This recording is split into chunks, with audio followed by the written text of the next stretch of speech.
오늘 성경 말씀은 민수기 27장 1절에서 23절입니다. 우리의 삶이 이 땅에서만 일하면 얼마나 더덥고 허무할까요? 만약 그렇다면 우리의 삶은 짐승이나 하루살이와 크게 다를 바가 없을 것입니다. 그러나 하나님은 우리에게 영생을 주시고 우리가 돌아갈 영원한 본향을 주셨습니다. 이것이 얼마나 귀하고 감사한 일입니까? 그러므로 우리는 이 소망을 굳게 붙잡고 우리의 본향을 사모하는 마음으로 살아가야 합니다. 그럼에도 많은 그리스도인들이 덧없는 세상의 삶에 빠져서 영원한 본향에 대한 소망이 희미해져 버린 것을 볼 수 있습니다. 이 땅에서도 최선을 다하여 살아야 하지만 그것은 어디까지나 우리의 영원한 기업을 준비하는 차원에서만 의미가 있습니다. 그러하기에 우리는 하늘의 영원한 기업을 사모하고 이 소망을 굳게 붙잡고 준비하는 삶을 살아야 합니다. 광야 생활이 끝나갈 무렵 모압 평지에서 하나님께서는 두 번째 인구 조사를 명령하셨습니다. 두 번째 인구 조사의 결과는 첫 번째 인구 조사 때와 거의 비슷한 인구수를 보였습니다. 거칠고 메마른 광야에서 200만 명 이상 되는 한 민족이 40년을 산다는 것은 불가능한 일입니다. 게다가 이스라엘 백성들은 광야 생활 중에 수없이 하나님을 거역하고 원망하며 하나님의 진노를 받아 많은 사람들이 죽었습니다. 38년 전 가데스에서 하나님을 거역하고 가나안 땅에 들어가지 않기로 했던 세대는 모두 죽었습니다. 그럼에도 불구하고 두 번째 인구조사의 결과 놀랍게도 38년 전과 비교해서 인구가 줄지 않았습니다. 이렇게 하나님께서는 가나안 땅에 들어갈 새로운 세대를 준비해 두셨던 것입니다. 여기서 우리는 하나님의 신실하심을 다시 한번 확인할 수 있습니다. 제2차 인구조사는 가나안 땅에 들어가서 얻을 기업을 분배하기 위한 것이었습니다. 여기서 계수된 20세 이상 된 남자들이 가나안에 들어가서 땅을 분배받게 될 것이었습니다. 그러면 만일 어떤 사람이 아들을 남기지 못하고 딸들만 남긴 채 죽었다면 땅을 분배받지 못하는 것일까요? 오늘 본문에 나오는 슬로브앗 딸들의 경우가 바로 그러한 경우였습니다. 슬로브앗은 므낫세 지파의 사람으로서 당당히 가나안에서의 기업을 차지할 권리가 있는 사람이었습니다. 그러나 그는 땅의 분배를 위한 두 번째 인구조사 이전에 죽었고 그 집안에는 아들이 없었습니다. 이스라엘에서는 아들들에게만 상속권이 있었으므로 슬로브앗의 5 딸들은 기업을 받을 수 없는 처지에 놓이게 되었습니다. 그녀들은 이 문제를 가지고 와서 모세에게 청원했습니다. 슬로브앗의 딸들은 자기의 아버지가 광야에서 죽었지만 고라의 반역에는 가담하지 않았음을 특별히 강조하였습니다.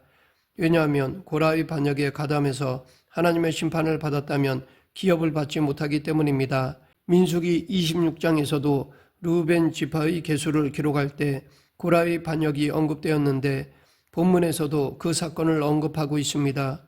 우리는 여기서 성경이 반역죄를 엄하게 취급하고 있는 것을 알 수 있습니다.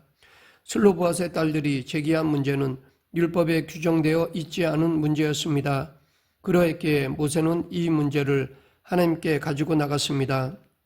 하나님께서는 슬로브앗의 딸들에게도 장차 얻게 될 가나안 땅을 분깃으로 나누어 주라고 하셨습니다. 그리고 기업을 나누는 일에 있어서 보완된 원칙들을 말씀해 주셨습니다. 어떤 사람이 아들이 없이 죽는 경우에는 그 기업을 딸들이 상속하도록 했습니다.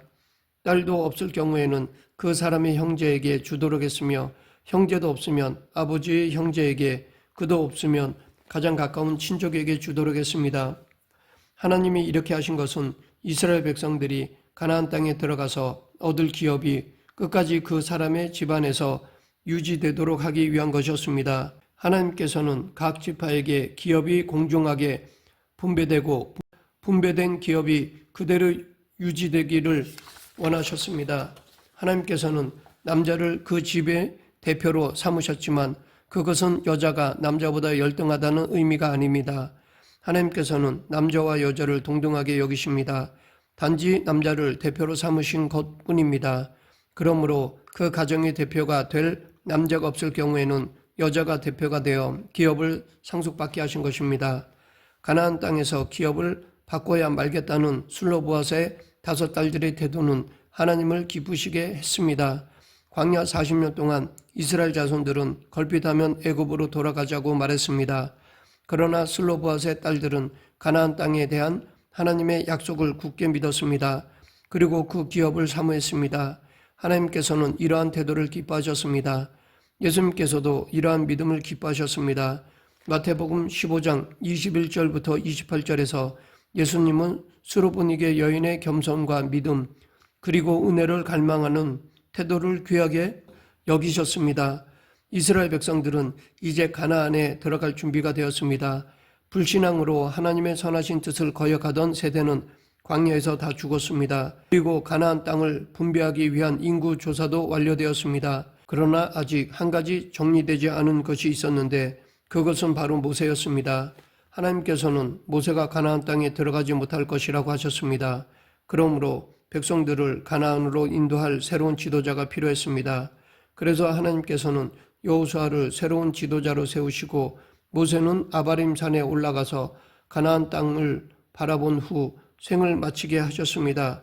모세는 하나님의 집에 가장 충성된 종이었고 그 온유함이 지면의 모든 사람보다 뛰어난 하나님의 사람이었습니다. 그럼에도 불구하고 모세는 가나안 땅에 들어갈 수 없었습니다. 그것은 가데스 무리바에서의 사건 때문이었습니다. 거기서 마실 물이 없자 백성들은 모세를 원망했습니다. 지나친 불평과 원망에 직면한 모세는 하나님의 거룩하심을 나타내지 못하고 분노하여 잘못된 행동을 하였습니다. 그 결과 모세는 가나안에 들어가지 못하게 되었습니다. 여호와께서 모세와 아론에게 이르시되 너희가 나를 믿지 아니하고 이스라엘 자손의 목전에서 내 거룩함을 나타내지 아니한 고로 너희는 이 회중을 내가 그들에게 준 땅으로 인도하여 드리지 못하리라 하시니라. 하나님께서는 이제 모세가 가나안 땅이 내려다 보이는 아바림 산에 올라가 하나님께서 이스라엘에게 주실 땅을 바라본 후 아론처럼 죽어야 한다고 말씀하셨습니다. 모세가 가나안 땅에 들어가지 못하고 죽어야 했던 것은 애석한 일이었습니다. 그러나 모세가 가나안 땅에 들어가지 못하게 되었다 하더라도 그의 죽음은 복되고 승리에 찬 죽음이었습니다. 그는 충성된 하나님의 종이었으며 능력 있는 하나님의 사람이었습니다. 모세의 죽음은 발람이 그렇게도 부러워했던 의인의 죽음이었습니다. 더 나아가서 비록 가나안 땅에 들어가지 못했지만 모세는 영원한 천국으로 들어갔습니다. 사실 가나안 땅은 천국의 모형에 불과했습니다. 하나님께로부터 죽음을 통고받은 모세는 자기의 죽음에 대하여 저항하거나 두려워하는 것이 조금도 없이 죽음을 받아들였습니다.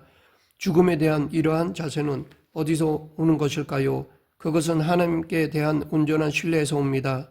하나님께서는 우리를 구원하셨고 이 땅에서의 수고로운 삶이 끝날 때 우리를 영광스러운 천국으로 인도하실 것이며 거기서 우리는 완전한 복을 누리게 될 것입니다. 그러므로 죽음은 우리에게는 복된 것입니다. 우리가 두려움 없이 죽음을 생각할 수 있다는 것은 놀랍고 복된 일입니다. 모세처럼 하늘의 기업을 사모하는 자는 죽음을 두려워하지 않습니다.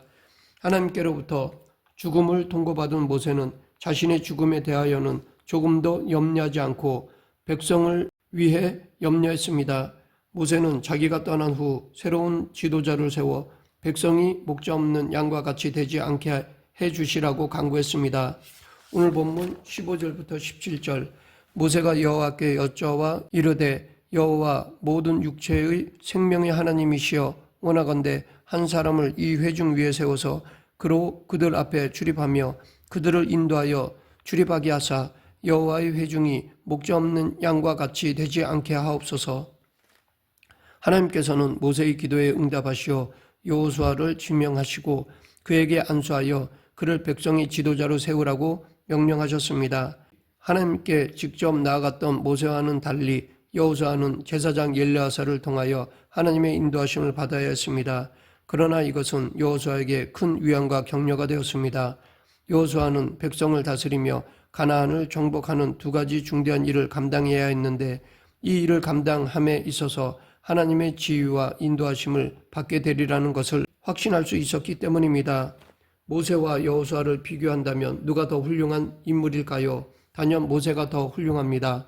그런데 그토록 위대한 하나님의 종 모세, 무리바에서의 단 한 번의 실수 외에는 온전히 순종했던 모세는 왜 가나안 땅에 들어가지 못했을까요? 왜 여호수아가 백성을 가나안 땅으로 인도해 드리게 되었을까요? 이것은 우리에게 구원받는 원리를 보여줍니다. 가나안 땅은 우리가 최종적으로 얻게 될 천국의 모형입니다. 그리고 모세는 율법을 대표하는 사람이며 여호수아는 예수 그리스도를 예표하는 인물입니다. 여호수아라는 말과 예수라는 말은 같은 뜻입니다. 즉 여호수아와 예수는 같은 뜻의 말입니다. 율법은 단 한 번의 실수도 용납하지 않습니다. 그러므로 율법으로는 구원을 받을 수 없습니다. 그러나 그리스도께서 우리의 죄를 대속하셨으므로 우리는 죄의 문제를 해결받고 구원을 얻게 된 것입니다. 우리의 구원자는 오직 예수 그리스도이십니다. 모세와 같은 위대한 하나님의 사람도 죽을 수밖에 없었습니다. 그리고 여호수아도 결국은 죽었습니다. 이것은 인간 지도자가 우리를 인도할 수 없음을 보여줍니다. 하나님만이 우리의 진정한 지도자이십니다. 예수 그리스도만이 우리를 구원하실 수 있으며 그분만이 우리의 영원한 왕이시고 인도자이십니다. 예수님께서는 우리가 그 영원한 본향에 들어가기까지 우리를 인도하실 것이며 요단강을 건널 때 자격 없는 우리를 천국으로 영접하실 것입니다. 그리고 예수님께서는 우리에게 영광스럽고 영원한 기업을 나누어 주실 것입니다. 말씀을 맺겠습니다. 지금 우리는 영원한 본향을 사모하며 기다리고 있습니까? 지금 우리는 장차 얻을 기업을 위해 준비하고 있습니까? 오늘 우리는 광야 같은 세상을 살아가고 있습니다. 이곳은 결코 우리의 본향이 아닙니다. 우리는 머지않아 이 광야 인생길을 마치고 영원한 본향에 들어가게 될 것입니다. 광야 같은 인생길을 가는 동안 믿음으로 하늘에서 받을 영원한 상급을 사모하고 하늘의 기업을 사모하는 저와 여러분이 되길 간절히 축원합니다. 기도하겠습니다. 생사와 화복을 주관하신 하나님 아버지, 영원한 기업인 저 천국을 소망하며 오늘도 하나님께 충성하는 성도가 되게 하여 주시옵소서. 예수님 이름으로 기도드립니다. 아멘.